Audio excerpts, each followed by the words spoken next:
South Carolina's sea islands bear a rich history. Edisto, once inhabited by Native Americans, then cultivated for its indigo, timber, and rice, is now a quiet community that boasts popular beaches and is a spring and summertime destination. With its popularity, preservation of the rural quality of life is the mission of the Edisto Island Open Land Trust.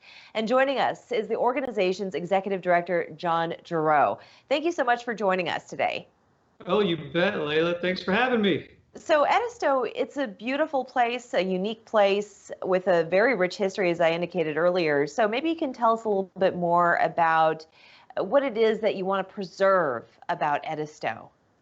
Well, really, to be honest, it's the way that it is and the way that it's been for many, many years since it's been inhabited.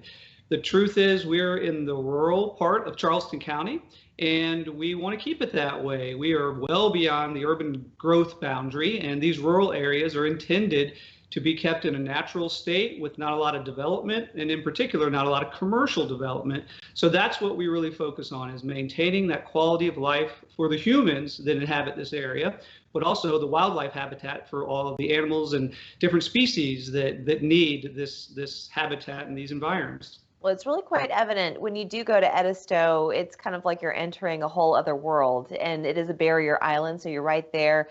The ocean is not far, but you go through all kinds of topography to get to the island. So as you're leaving Charleston, you see the various marshes, and then you see the foresty areas with the beautiful trees. Can you describe a little bit more about some of the ecology that is there now?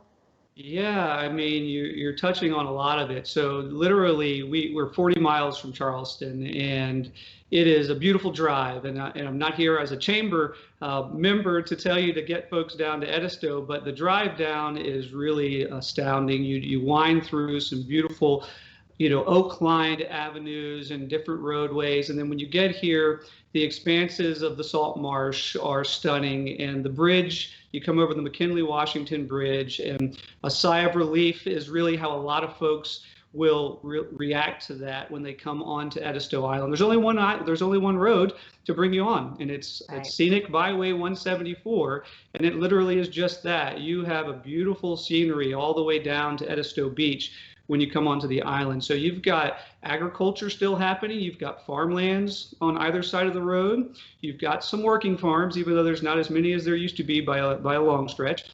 And you've also got some wonderful homes. You've got historic homes and historic structures on the island. So you've got a great variety of living for humans and for nature out here. So what would you say? I know you said that commercial development and just development in general is a threat. When you go to Edisto, you talk to a lot of people who come from all over the country just to spend their summers or their spring vacation there. So is that increasing year by year, or is it pretty much under control? Well, we are zoned rural, and we're in the Charleston County Comprehensive Plan to remain rural. It is an intention through the county to keep Edisto very similar to the way that it is. It does allow for some commercial development, but we have very small concentrated hubs of development. So as you drive down to the beach, you'll see a section where you'll have a gas station on one side and perhaps a little store on the other side of the road. It's really intended to be that small of an area of commercial development. So you don't have a ton of threat, but you bet when folks come visit here who have not been here before, and they see the expanse of wonderful undeveloped land, and they see the access to water, where you have a lot of creeks and rivers that run on both sides of Edisto, the North and South Edisto, you can imagine that folks that don't know any better will envision the opportunities to develop the island. So that threat is truly always there, Layla, that folks that are from other areas may see it as an opportunity and try to get variances or try to get exceptions to develop it.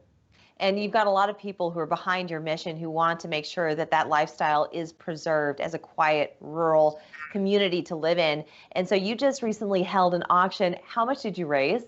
We raised just over $100,000. Wow, congratulations on that. And that sets a record for you. It's beyond a record, yes, if that's possible. It exceeded our wildest expectations. We've never come but maybe $50,000 close to that.